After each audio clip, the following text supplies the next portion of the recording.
ونعوذ بالله من شرور أنفسنا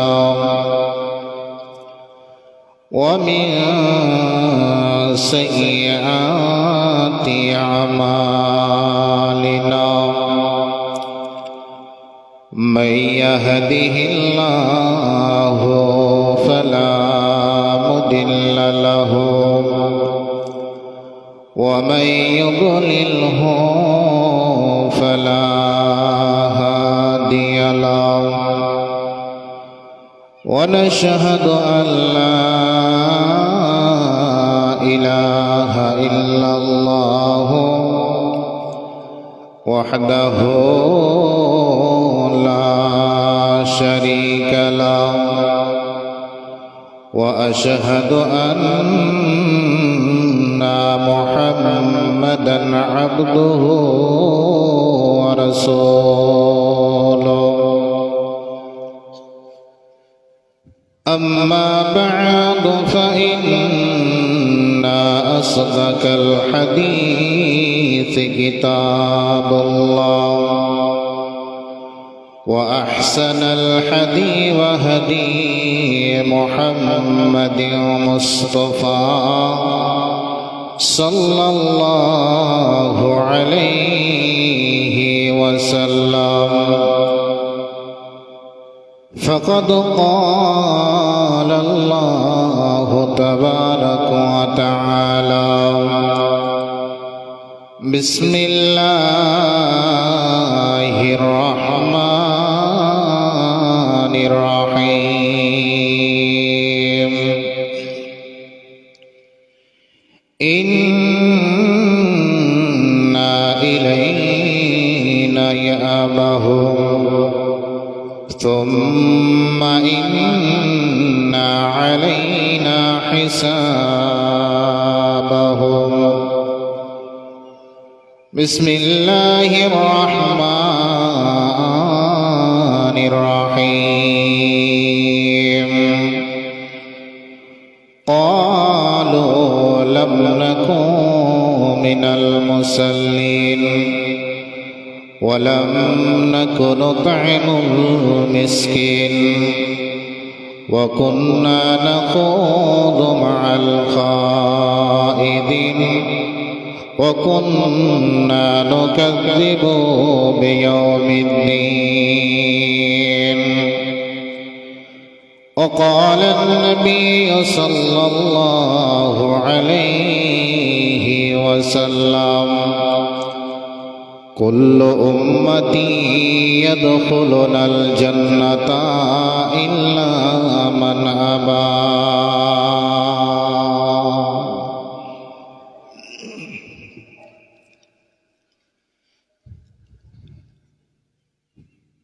एकी दारुल বিধি বিধি রে আমার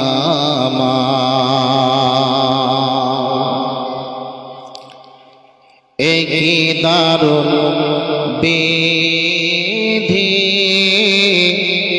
বিধি রে আমার হায় না বিজির ইন্তিকালে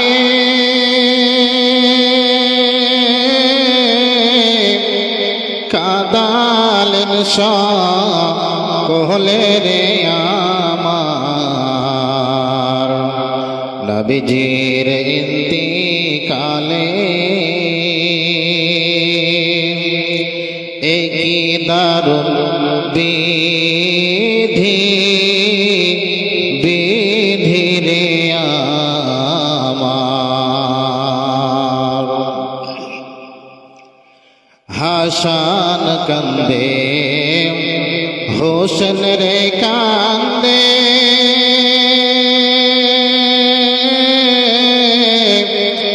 নানাজির ইন্তিকালে রে আমার নানাজির ইন্তিকালে একই দারুণ বিধি বিধিরে আমার হয় না বিজির ইন্তিকালে কাদালেন সকলে রে আমার নবীজির ইন্তিকালে একই দারুণ বিধি বিধিরে আমার বন ফাতেমা বসিয়ার কান্দে পিতাজির ইন্তিকালে রে আমার পিতাজির ইন্তিকালে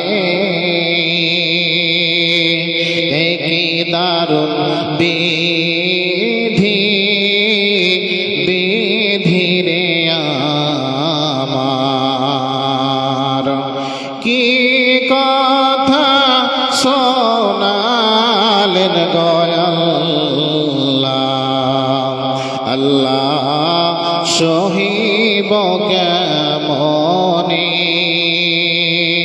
একই দারুণ বিধি বিধিরে আমার হযরত বেলাল বসিয়ার কান্দে নবীজির ইন্তিকালে রে আমার নবীজির ইন্তিকালে একই দারুণ বিধি বিধিরে আমার হয় না বিজির ইন্তিকালে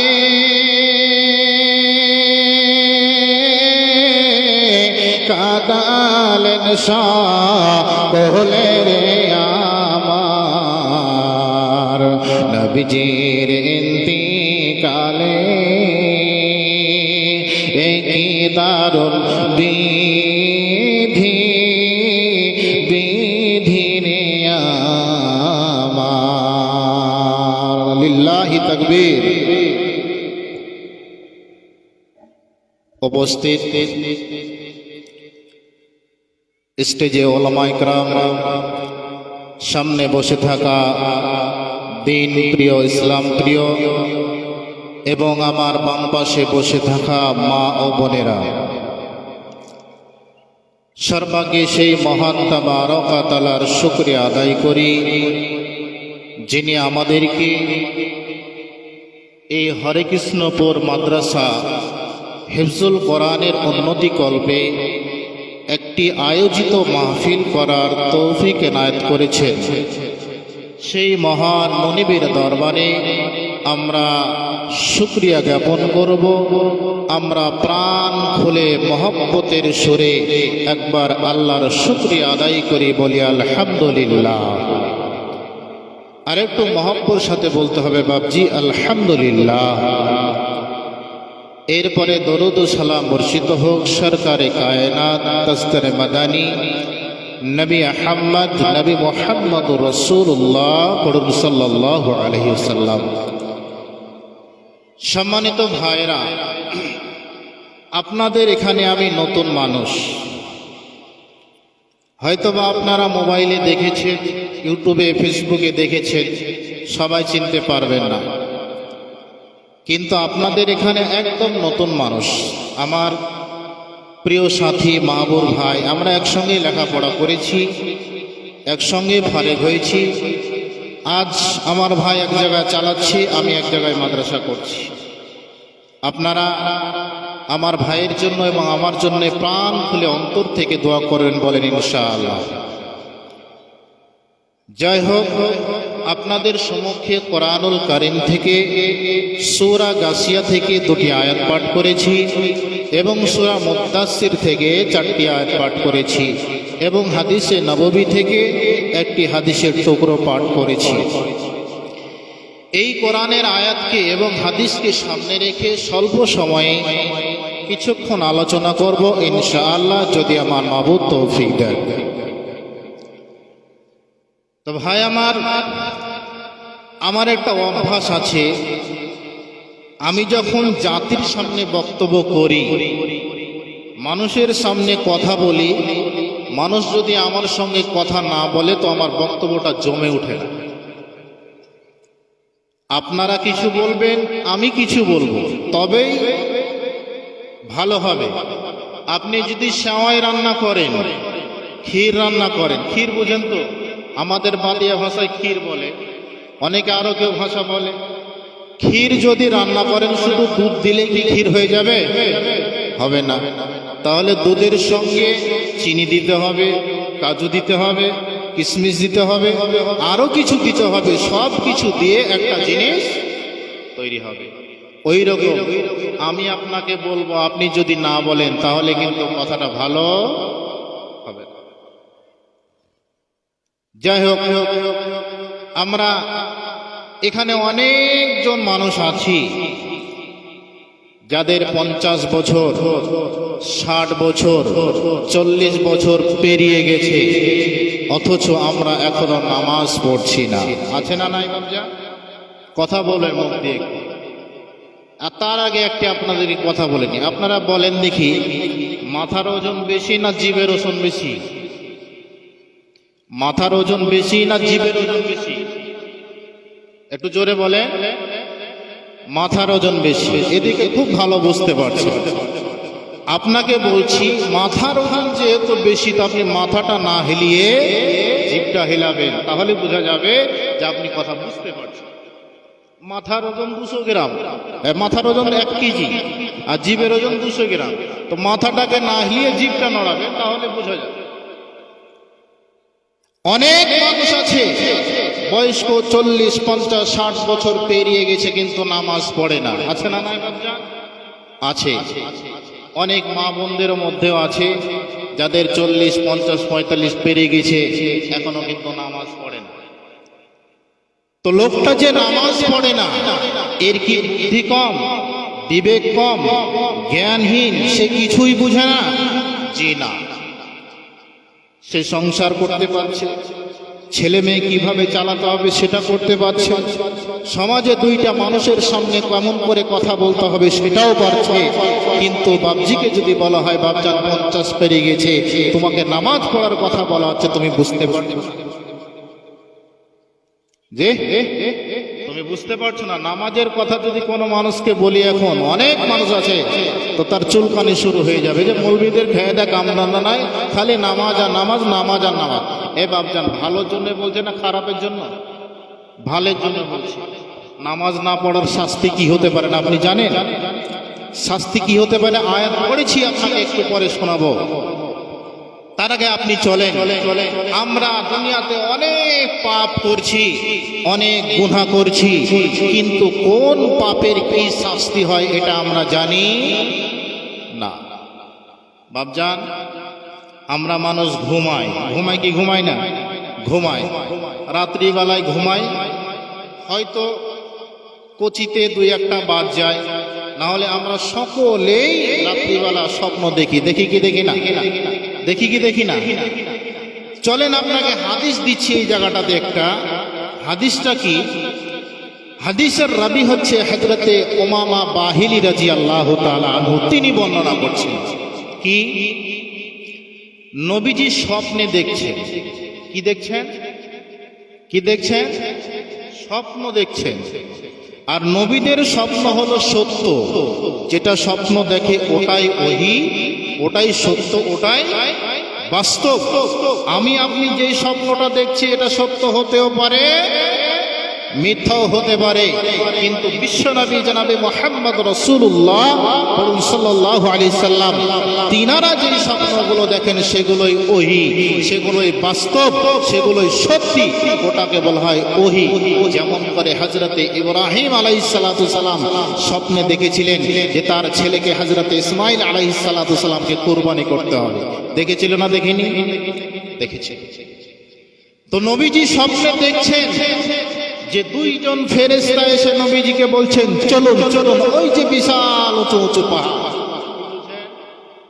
বিশাল উঁচু উঁচু পাহাড়। তো নবীজিকে বলছেন ওই যে বিশাল উঁচু পাহাড়ে আপনাকে উঠতে হবে, চলো। তো আল্লাহর নবী বলছেন এত উঁচু জায়গাতে আমি উঠতে পারবো না। যে বাপজান, একটা মানুষ জীবনে গাড়িতে চড়েনি, তো প্রথমে গাড়িতে চড়তে ভয় করবে কি করবে না? করবে না? জীবনে কোনোদিন কলকাতায় যায়নি, ওকে যদি একাই ছেড়ে দেন ওর বাপের দম নাই যে কলকাতা গিয়ে ঘুরে আসবে, পারবে?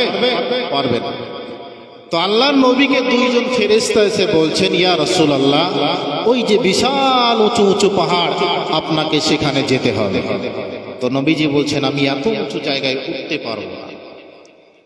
তারা ওই দুইজন ফেরেশতা বলছে ইয়া রাসূলুল্লাহ, ওই উঁচু জায়গাতে উঠার জন্য আপনাকে চিন্তা করতে হবে না, আপনাকে টেনশন করতে হবে না, আপনাকে আমরা সাহায্য করব, হেল্প করব, আপনাকে আমরা সহযোগিতা করব, আপনি চলো। বন্ধুরে আমার, এবার এরা দুইজন ফেরেশতা আল্লাহর নবীকে নিয়ে যেতে লাগলেন জাহান্নাম দর্শনের জন্য।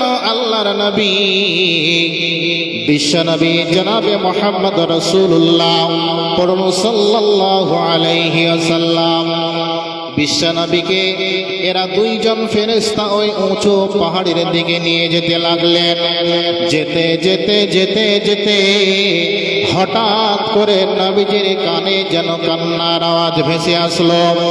কারা যেন জাহান্নামের মধ্যে চিৎকার করছে, আর্তনাদ করছে, বিকট আওয়াজ করছে, বাঁচাও বাঁচাও বাঁচাও বলে চিৎকার করছে। এই দৃশ্য দেখে নবীজি বলছেন মান হাউলাই জিবরাইল, জিবরাইল তুমি বলো এই যে জাহান্নামের ভিতরে তারা চিৎকার করছে, আর্তনাদ করছে, বিকট আওয়াজ করছে, বাঁচাও বাঁচাও বাঁচাও বলে চিৎকার করছে, তুমি বলো এরা কারা? জিবরাইল আমিন বলেন ইয়া রাসূলুল্লাহ, দয়ার নবী গো, এরা কারা? চলুন আপনাকে আরো সামনের দিকে নিয়ে যায়, আপনাকে বলা হবে। এবার বিশ্বনবী আরো আগিয়ে যেতে লাগলেন। এবার নবীজিকে আরো পাহাড়ের উঁচুতে নিয়ে যেতে লাগলেন।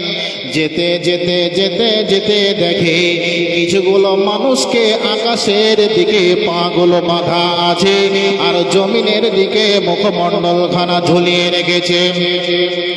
জাহান্নামের ভিতরে কিছু মানুষের পাগুলোকে আকাশের দিকে বেঁধে রেখেছে আর জমিনের দিকে মুখমণ্ডলখানা ঝুলে আছে। এই ঝুলে থাকার কারণে তার নাক দিয়ে, মুখ দিয়ে, কান দিয়ে চিরে চিরে রক্ত বার হচ্ছে। এই দৃশ্য দেখে বিশ্বনবী জনাবে মুহাম্মদ রাসূলুল্লাহ সাল্লাল্লাহু আলাইহি ওয়াসাল্লাম বলেন মান হাউলাই জিবরাইল, তুমি বলো এরা কারা? কিসের কারণে তাদেরকে আজকে জাহান্নামের ভিতরে উল্টো করে টাঙানো হয়েছে? কিসের কারণে তাদেরকে আজকে লটকানো হয়েছে? কিসের কারণে তাদেরকে আজ পাগুলোকে আকাশের দিকে বাঁধানো হয়েছে? বন্ধুরে আমার, আপনাদের এখানে কি বাজার আছে জানো? সেই বাজারে দেখবেন যারা কসাই করে, যারা কসাই করে, খাসি কাটে, খাসি জবাই দেয়, চামড়াটাকে ছিলিয়ে নিয়ে তারা ওই ছাগলের দুটি পায়ের রড ভরিয়ে দিয়ে দোকানের সামনে লটকিয়ে রাখে, রাখে না? দোকানের সামনে লটকিয়ে রাখে। ওই রকম করে জাহান্নামের ভিতরে কিছু মানুষকে আকাশের দিকে পাগুলোকে বাঁধানো হয়েছে আর জমিনের দিকে মুখমণ্ডলখানা ঝুলিয়ে রেখেছে। এই দৃশ্য দেখে বলছেন জিবরাইল, তুমি বলো এরা কারা? কিসের কারণে তাদেরকে এই রকম শাস্তি দেওয়া হয়? কিসের কারণে তাদেরকে এই শাস্তি দেওয়া হচ্ছে? জিবরাইল আমিন বলেন ইয়া রাসূলুল্লাহ, দয়ার নবী গো আপনি শুনে নেন, তোমার ওই আল্লাহর সমস্ত নাফরমান বান্দা বান্দিরা, আল্লাহর ওই সমস্ত পাপিষ্ঠ লোকেরা যারা দুনিয়ার বুকে রমজান মাস পেয়েছিল, যারা রোজার মাস পেয়েছিল, সিয়ামের মাস পেয়েছিল, আর সিয়ামের মাস পর পরেও যারা দিনের বেলায় আহার করেছে, দিনের বেলায় লুকিয়ে লুকিয়ে যারা আহার করেছে, দিনের বেলায় যারা ইফতার করেছে, ইফতারের আগে যারা ইফতার করে নিয়েছে, এদেরকে আল্লাহ জাহান্নামের ভিতরে আকাশের দিকে পাগুলোকে লটকিয়ে রাখবে আর জমিনের দিকে মুখমণ্ডলখানা ঝুলিয়ে রাখবে। অতএব পৃথিবীর মানুষরে যারা বেরোজাদার হবে, যারা রোজা রাখবে না, সিয়ামের মাস পাওয়ার পরে যারা সিয়াম রাখবে না, রোজা রাখবে না, এরা কোনোদিন আল্লাহর জান্নাতে যাবে না, যাবে না, যাবে না। এখন আপনাদের কথা বলি, আপনাদের এলাকায় মনে হয় বেরোজাদার নাই, আছে? আছে গো? কম না বেশি? কম আছে। এখন মানুষ বুঝতে শিখেছে, আগে এতটা বুঝতো না। কিন্তু আপনাকে তবুও বলছি, এমনও পরিবার আছে যারা পুরো পরিবার মিলে এখনো হাঁড়িতে, চুলাতে হাঁড়ি দিয়ে দুপুর বেলাতে গরম ভাত রান্না করে খায়। খায় না? খায় না? খায়। বাপজান, রমজান মাস পেল, রোজার মাস পেল, সিয়ামের মাস পাওয়ার পরেও যে ব্যক্তি রোজা রাখলো না, সিয়াম রাখলো না, এদেরকে আল্লাহ জাহান্নামের ভিতরে উল্টো করে টাঙিয়ে রাখবে। আর টাঙিয়ে থাকার কারণে তাদের মুখ দিয়ে, নাক দিয়ে ফেটে ফেটে ফেটে ফেটে রক্ত বের হবে। সুবহানাল্লাহ বলবেন? সুবহানাল্লাহ বাড়ি গিয়ে বলে, এখন বাকি রাখেন, বাড়িতে গিয়ে বলে। জাহান্নামের আলোচনা চলছে, আপনার অন্তরে একটু কাঁপছে না মনে হয়? কি করে আর মানুষ পরিবর্তন হবে? সব থেকে কাঞ্জুস কে জানেন? কাঞ্জুস কোন ব্যক্তি জানা আছে কারো? কেউ যদি বলতে পারেন তাকে 100 টাকা দেবো আমি, বলেন দেখি কাঞ্জুস কে? সব থেকে কাঞ্জুস হলো, যদি কোনো আলেম আলোচনা করে, জুমাতে হোক আর স্টেজে হোক আর জালসাতেই হোক, ওকে যদি সুবহানাল্লাহ আলহামদুলিল্লাহ মাশাআল্লাহ বলতে হয় তো জীবনে বলবে না। এ হলো সব থেকে কাঞ্জুস ব্যক্তি। মানে বলতে গেলেও মনে হয় জিএসটি কাটবে, ট্যাক্স কাটবে মোদি, নাকি ট্যাক্স কাটবে?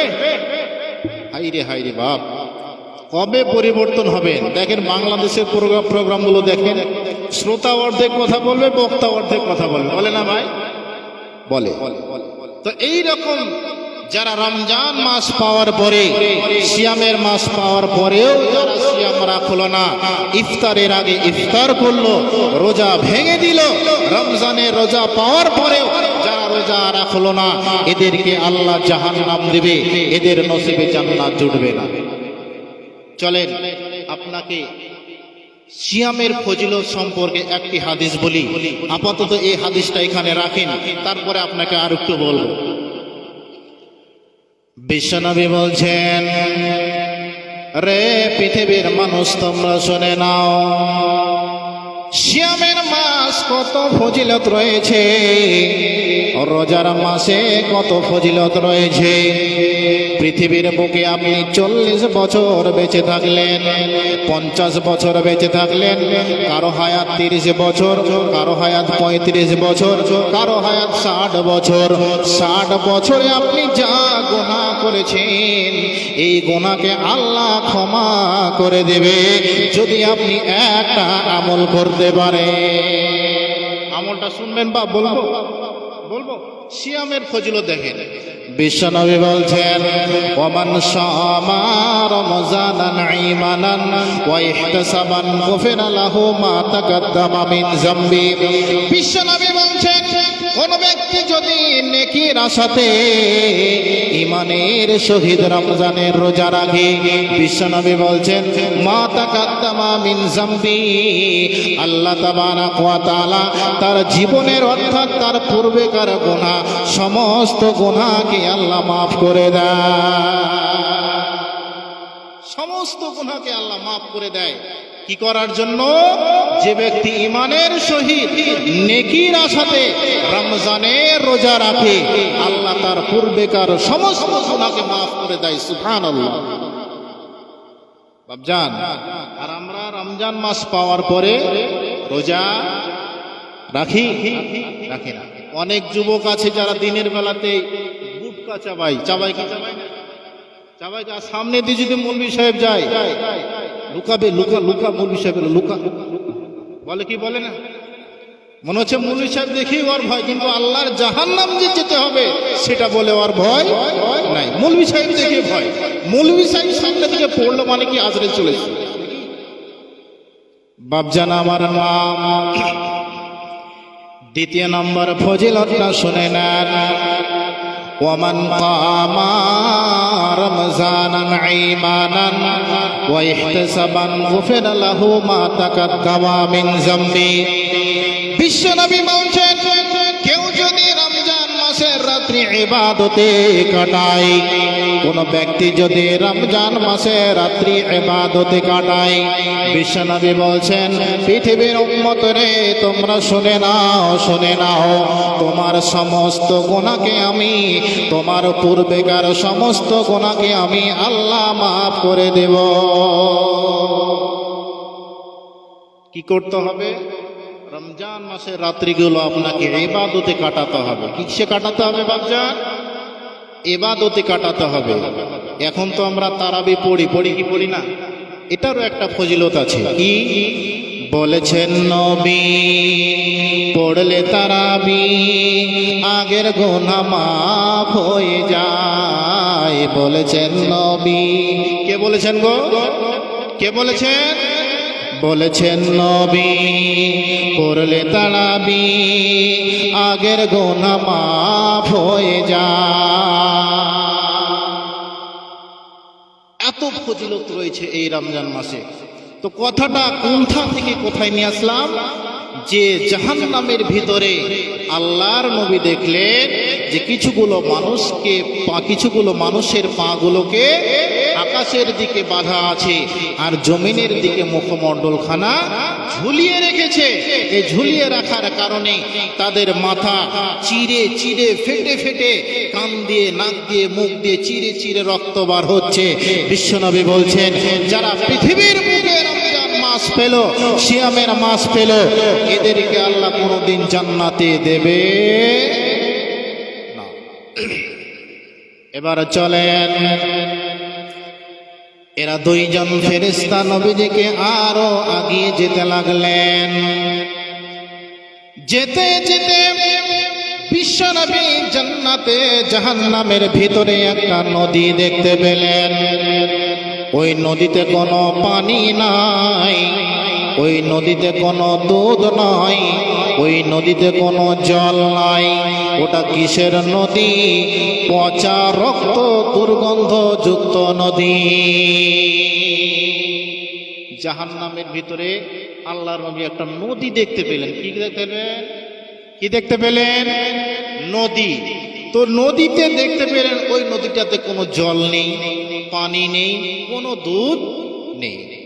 বাপজান আমার ভালো করে শোনেন, এই কথাটা যদি আপনার মস্তিষ্কে ঢুকে যায়, জীবনে আপনি এই আর কাজটা করবেন না। বিশ্বনবী ওই জাহান্নামের ভিতরে দেখলেন একটা নদী। ওই নদীতে কোনো জল নেই, ওই নদীতে কোনো পানি নেই, ওই নদীতে কোনো জল নেই। ওটা দেখলেন পচা দুর্গন্ধযুক্ত নদী। আর ওই নদীর ভিতরে কিছুগুলো মানুষ ভুজভুজ করে ডুবছে আর ভুজভুজ করে উঠছে। কিছুগুলো মানুষকে ভুজভুজ করে ডুবানো হচ্ছে আর কিছুগুলো মানুষকে ভুজভুজ করে উঠানো হচ্ছে।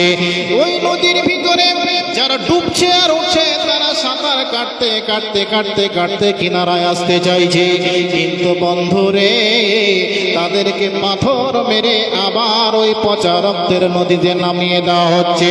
তাদেরকে পাথর মেরে, ঢেল মেরে তাদেরকে আবার পচা রক্তের নদীর ভিতরে নামিয়ে দেওয়া হচ্ছে। এই দৃশ্য দেখে নবীজি বললেন, মান হাউলাই? জিবরাইল তুমি বলো এরা কারা? কিসের কারণে তাদেরকে এই পচা রক্তের নদীর ভিতরে চুবানো হয়? কোন পাপের কারণে তাদেরকে এই পচা রক্তের মধ্যে ডুবানো হয়? জিবরাইল আমিন বলেন, ইয়া রাসূলুল্লাহ, দয়ার নবী গো, আপনি শুনে নেন, আল্লাহর ওই সমস্ত নাফরমান বান্দা বান্দিরা, আল্লাহর ওই সমস্ত পাপিষ্ঠ বান্দা বান্দিরা যারা দুনিয়ার বুকে সুদ খেয়েছিল আর সুদ নিয়েছিল, এদেরকে আল্লাহ পচা রক্তের নদীর মধ্যে চুবাবে। এরা কোনোদিন আল্লাহর জান্নাতে যাবে